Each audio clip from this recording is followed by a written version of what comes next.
We're at the Wilkins property and we came to do a pre-repair assessment. We got upcoming repairs on this roof. There's a lot of leaks and tarps going on, so I don't want to pull tarps up to risk getting more leaks. So I'm going to pull this shingle up right here just to see if we have any issues. And if we do, we can tarp easily, add a second tarp right here easily. So first thing I'm going to do to get this shingle out is I'm going to remove the plastic cap nails that are holding the tarp in.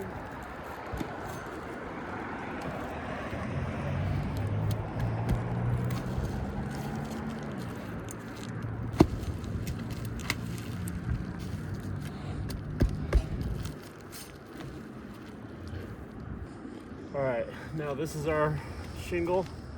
I need to, you can see the sealant strips all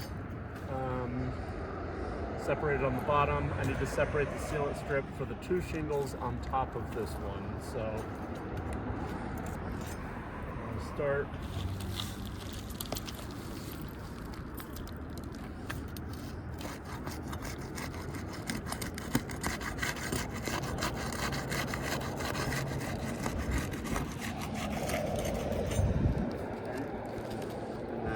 Of it is this guy here.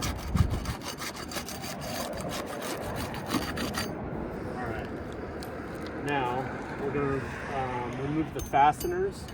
It's important to note that there's going to be 2 rows of fasteners for this shingle. It's going to be nailed in right along here, and then the shingle above it is going to be nailed in right here, which is going to be the very top of this shingle. So we're going to get both of those rows of fasteners out so nothing impedes our new shingle going in.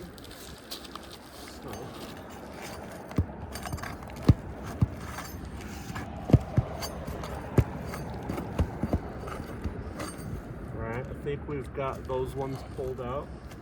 Now we're going to try to do the ones above.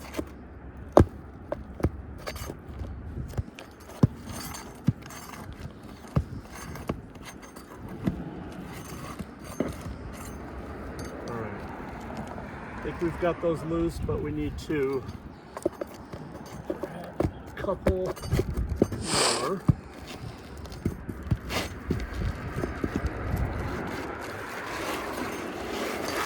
Alright, you can see first row of fasteners there, second row of fasteners there, and then some material transfer. You can see it ripped the other shingle away. There, there, there, there. We'll get some photos of that, and then the same thing, rip the shingle away there, there, there, and there. So that's going to be one of our major challenges, but I'm going to get the new shingle in to see what other challenges we're going to come across. Now you notice the nails did not come out with that shingle. They're still in, which means they're going to get in the way of the new shingle going in. Remove those.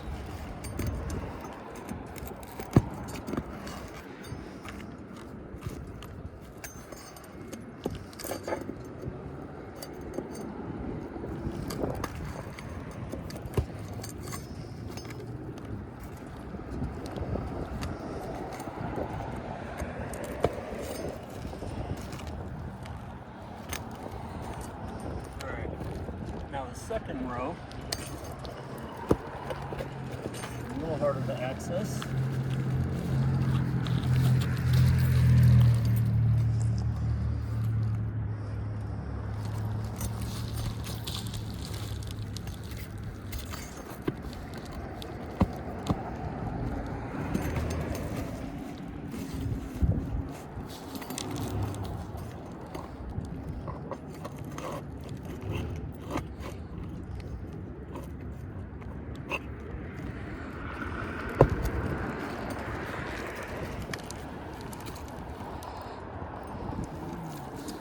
I think we might be clear. We'll give it a shot with our new shingle. Our research shows that this is a gas shingle. Color's pretty dead on. So let's see. Now we're getting a little bit, something's impeding the shingle from getting in over here.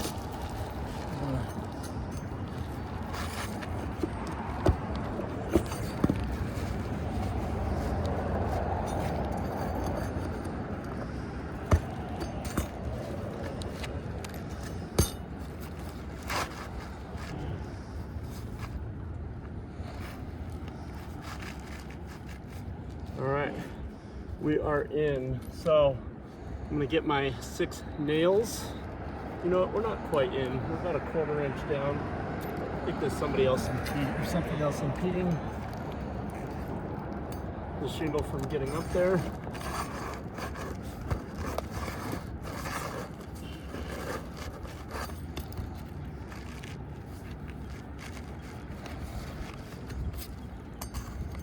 There it is.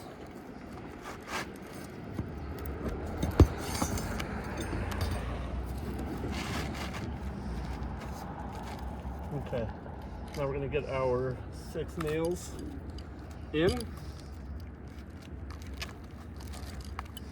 Now, I've got to get this shingle high enough for me to access getting my hammer up and down without hitting that shingle and destroying it. So I've got to raise it so that I can get that nail in straight as well, because if that nail goes in sideways, it's going to prevent the bonding strip from fully adhering.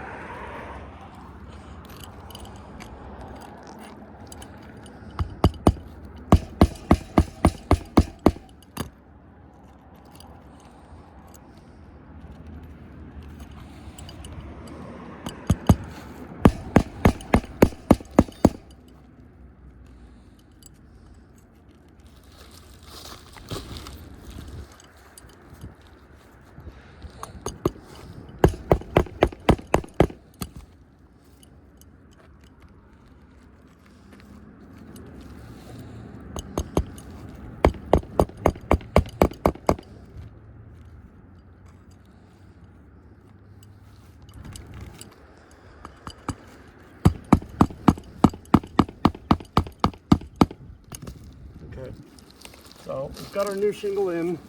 Now in the video you can probably see the granules were bouncing around everywhere.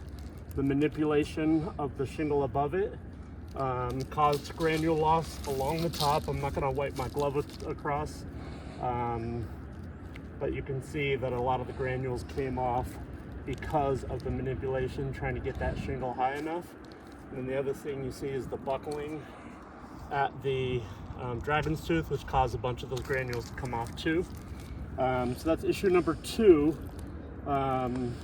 Aside from the major issue, the material transfer being the major issue number 1. And we saw more material transfer as we changed the shingle going up. So every shingle has 2 shingles staggered below it and 2 shingles staggered above it, and the way we're seeing material transfer is happening at the top and the bottom. So it's ripping the shingle, the 2 shingles up top of the shingle and the 2 shingles below the shingle.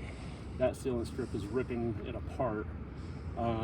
So for that reason, we're gonna stop, put up some more tarps, because individual repairs on this roof is going to cause a cascading effect of damage both up and down and outward because of the staggered pattern.